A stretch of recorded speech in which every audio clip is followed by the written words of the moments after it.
And now, it's time for another Dice Tower review with Tom Vasel. Hey folks, I'm Tom Vasel, and today we're taking a look at Nusfjord. Nusfjord is a new game from Uwe Rosenberg. So exciting! It really is exciting for a lot of people.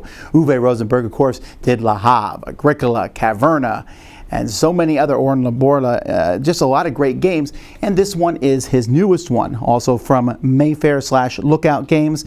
And so I know a lot of people were excited to see what this new thing was.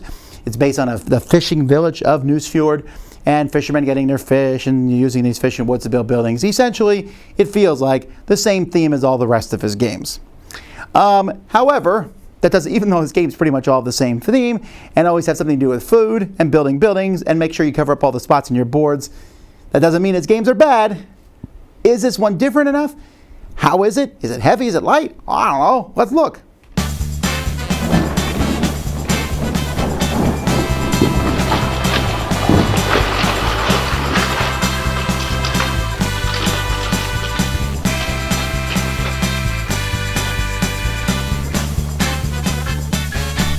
Okay, the goal of this game is to get the most points. I want to point out now that what you're looking at here is one player set of boards. So you get this board and another board. You have two boards. The rest of this is kind of the stuff that's in the middle for everybody.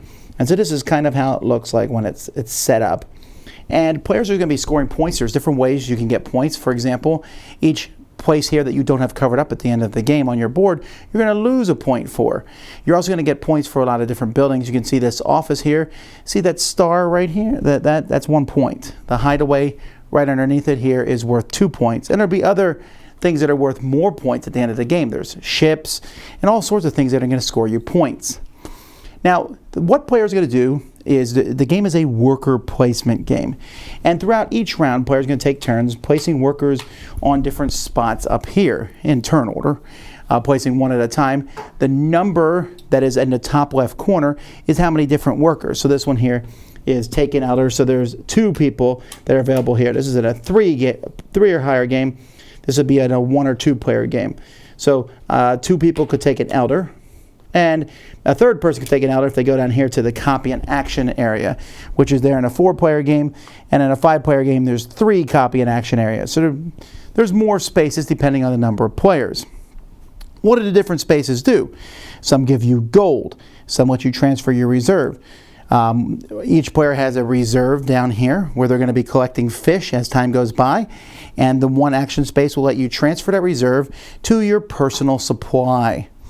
Everyone has a personal supply. You're going to have fish here, you're going to have gold here, and you're going to have wood here. Gold is good because it's worth points at the end of the game. Wood is good because it lets you build things, and fish also lets you build things too. However, you'll have fish in your personal supply, and that 1 space lets you move from them to another. So the top space here gives you a gold. This space lets you serve fish. If I can serve 3 fish here, 4 fish here, 4 fish here, 5 fish here. Serving fish to those spots, the more I can serve to, let's say I have 11 fish, I could serve to 3 plates and then I'd get 1 gold per plate. Although, if there was no fish here, it's a lot easier. These plates are smaller to fill. I can build a building. There's going to be different buildings that are available over the course of the game. I know this for sure because there are 3 very distinct different decks of cards. Each card shows a different fish on the background. So you can see, you just pick, I want to use the mackerel or whatever. You pick the fish type, then you shuffle and you're going to have some A's and some B's, but even then you're not going to use all of them. As the game progresses, some C cards will come into play. These cards are often ones that will get you a lot of points. So building a building. You can also issue a share. Each player starts with 2 shares that they have of their own. That's going to help bring in fish each turn. And some unissued shares, which you can basically sell here for 2 gold. Someone can come here and buy all the shares there for 1 gold for each share. So you got to be careful. Someone else can buy your shares when you place them there. You can also get wood from your forest. Each player starts the game with 2 1-level forests and a 2-level forest. You can deforest, get rid of a whole forest chunk for 5 wood. Or you can thin out where you get 1 wood for every section, so this gives me 4. You can also reforest, add another wood where you would add a stack of 2 to 1 area. Then finally, you can build ships. There are 3 different types of ships to build. You can see them up here at the top. Each one has different costs, like the small one is 2 wood, 2 fish. The big one is 8 wood and 8 fish, or 4 gold and 8 fish. When you build a ship, you are going to be placing those on your board down here, which will bring in more fish. I said all this because now I can explain a little bit how a turn works. At the beginning of a turn, each player is going to get fish equal to the number you can see here. So here it's 6, although you can see if I add another big fish, it would be 8. Each of these fish that you get 8 fish or whatever, you're going to put 1 fish on each of your shares, no matter whether you control it or someone else does. So if someone else controls your shares, you're going to be giving them fish. You'll also put a fish on each of your elders that you have. We'll talk about that in a bit. And then the remainder of your fish will go here to your storage area, although this area can only have 8 fish. You got to be careful, and you're going to want to make sure that you have a way to get those fish out. Your elders are also eating fish. One of the things you can do is take an elder. Elders are going to give you special abilities. Like this guy here lets you remove a forest and get 3 wood and a gold. This guy lets you build a ship or build a building. To use these guys, though, they need to eat. You need to use them, you need to take a fish off a plate up here, so there has to be one, and put it on that character. That's how fish come off those plates. Whenever one of these elders has 3 fish on him for whatever reason, you'll take 2 off, put them in the supply, and the third one comes to your own personal supply. But once you have an elder out, you will be able to put your workers on your elders and just use them for whatever their special abilities are. So elders kind of give you action spaces of your own. That's pretty much all the rules. There's some funky tiles that are shaped for each player. So this one's for a 5-player game. For a 3-player game, they're triangles. These have all the rounds of the game on them, and you're going to have a ship on each round, and you just pass it to the player. That way you know which player goes first, putting workers out each turn, and it will tell you if you need to bring out some more building cards for people to use. After a certain number of rounds, the game will be over. Players are going to score points for all the things I just told you. Whoever has the most points is the winner. Okay, so the boards are fine. The trees are pretty cool. I mean, I like the fact that they have different looks to them, even though they mean all the same things. Your basic resources, fish and wood, we've seen those before. The gold is pretty bad. Those are really tiny little coins for gold. I was a little disappointed with those. The ships are fine, although they have the ships kind of here in the background. Why didn't they make these ships where, like, once you build it, you flip it over and it shows a nice big full-size colored and ship? That's what I would have done. The artwork for the different cards is fine. Ignore Robert Redford there, but you know, it's just a bunch of grumpy looking people, which is typical for these. And the board itself, it looks okay, but it kind of looks like a prototype style board. Another thing is, all these different, this is one thing I'm surprised Lookout does, because they normally have different buildings that are in the game. So here we see these different buildings. I'm kind of surprised that there's no pictures on any of these. You know, that's office, woodcarver, holiday resort.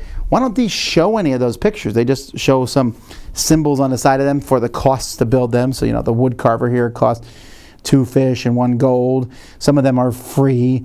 But, you know, so building these buildings is cool, and it tells you how to do that. But why no pictures or anything? The shares themselves are also a little mundane. Honestly, the whole game has a bit of a mundane thing. I don't dislike the components, although I dislike the coins. I'm not a big fan of these weird shapes here, because I find that they're confusing, especially for new players. Like, okay, this means I go 1, and then they show you where everyone's supposed to sit at on the table and who goes first. And I know they were trying to be helpful with this, but I think it's more confusing than it is useful. So overall, the components are decent. Okay, so first of all, this game is lighter than his big affairs. This is not as grandiose as Caverna, Agricola, Feast of Odin, things like that. This is a more streamlined version of those games. I would put this on the same level as maybe Glass Road that he's done. You say, well, it's like Glass Road. No, I didn't say that. I'm just saying it's on that level. The game is pretty straightforward. Once you explain this game, it's not that difficult. You get ships to give you more fish, you build buildings to give you points, and you use your workers and things to get the stuff you need. Now, there is a wonky mechanism in it, and that's a fish. I'm not sure I'm a fan of the fish in 2 ways. That whole at the beginning of your turn, put fish on your shares, and then your elders is like a specific way where the board even get lists, you know, on the board itself. It tells you right there This is the order you put the fish out. And it's a little convoluted. And also, if an elder gets 3 fish on him, you keep 1, the other 2 go back to the supply. Anytime the elder is fish, that whole fish mechanism I felt was a little just blah, blah, blah, blah. Other than that, though, I mean, like I said, I thought the stuff was straightforward. Adding chips to your pile, you get more fish each turn. Wood, you use wood to do this. Even having a storage place and a personal supply was a little confusing at first, but moving one from the other is not bad. The shares changes the game a little bit. You don't have to sell a share, but each share that you don't sell is worth -1 point at the end of the game. And if you sell a share, you might be able to buy it back yourself. But if you sell a share too early in the game, it's tempting because 2 gold can really change how the game works. You also will end up with someone else taking that share, and then you're giving them a fish every single turn of the game, which can be really annoying. It's a good system. It's a good stock market thing. I'm not sure it fits in this game as well. It seems a little odd that we have a fishing village and shares everywhere. And I get it. I'm not saying it's not thematic in game. It doesn't feel thematic, I guess would be more of it. The elders are really cool. The elders are neat. They give you special abilities and all sorts of cool things, and people are going to run for them. They don't give you any points per se, but they give you cool actions, and they kind of also give you a strategy that you can follow. The fact that there's 3 different decks of buildings is neat, because each deck is going to play a little bit differently, and it means the variety in this game is huge.